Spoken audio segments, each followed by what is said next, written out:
नमस्कार दोस्तों, स्वागत है हमारा YouTube channel YouTube study experts में।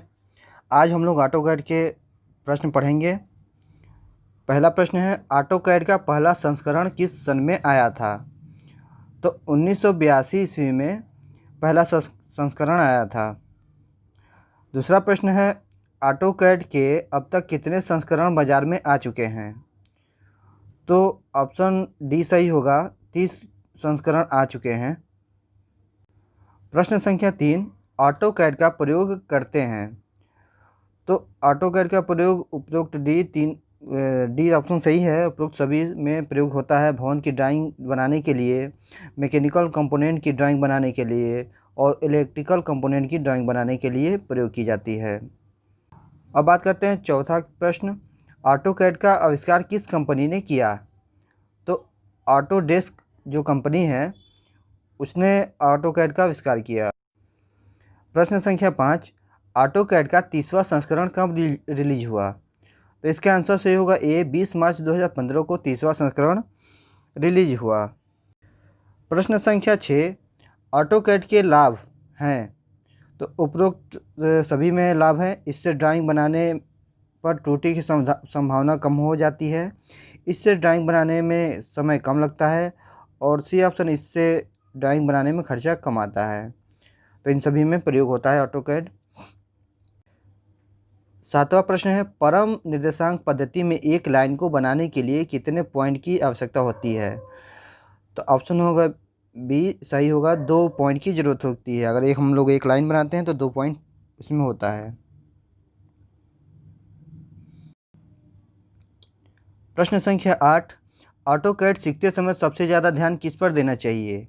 तो ऑप्शन होगा ए, कमांड लाइन पे जो है ध्यान देना चाहिए। प्रश्न संख्या 9, ध्रुवीय निर्देशांक पद्धति का प्रयोग किसे बनाने के लिए किया जाता है? तो डी ऑप्शन सही होगा, कोणीय लाइन बनाने के लिए ध्रुवीय निर्देशांक पद्धति का प्रयोग किया जाता है।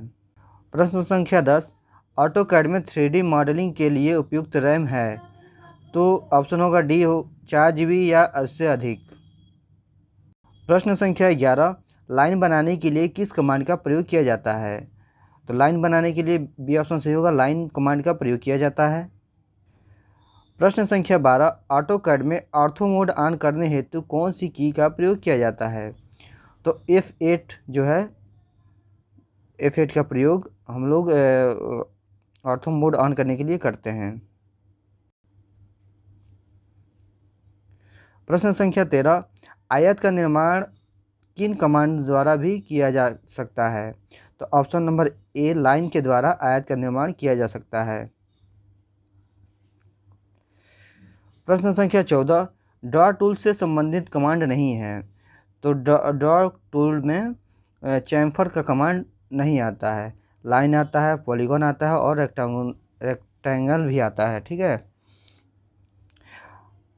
मॉडिफाई टूलबार से संबंधित कमांड नहीं है। तो लाइन जो है मॉडिफाइड टूल्स में नहीं आता है। मॉडिफाइड टूल्स में इरेज आता है, मिरर आता है और कॉपी आता है। तो लाइन नहीं आता है। तो इसका आंसर सही होगा लाइन। प्रश्न संख्या 16, किसी कार्य को काफ़ी बार दोहराने के लिए किस कमांड का प्रयोग किया जाता है? तो ऑप्शन नंबर बी होगा, रेडो कमांड का प्रयोग करते हैं। प्रश्न संख्या 17, ऑटोकैड में प्रयुक्त निर्देशांक पद्धति नहीं है। तो ऑप्शन नंबर डी सही होगा, अध्रुवीय निर्देशांक पद्धति नहीं है। प्रश्न संख्या 18, परम निर्देशांक पद्धति में आधार लिया जाता है। तो ऑप्शन नंबर ए, 0 लिया जाता है। प्रश्न संख्या 19, ध्रुवीय निर्देशांक पद्धति में किन 2 मानों की आवश्यकता पड़ती है? तो ऑप्शन नंबर ए सही होगा, दूरी एवं कोण की आवश्यकता होती है। प्रश्न संख्या 20, निर्देशांक पद्धति के अंतर्गत किस पद्धति में प्रत्यक्ष दूरी ली जाती है? तो इसका आंसर सही होगा सी, प्रत्यक्ष दूरी एंटी निर्देशांक पद्धति ली जाती है।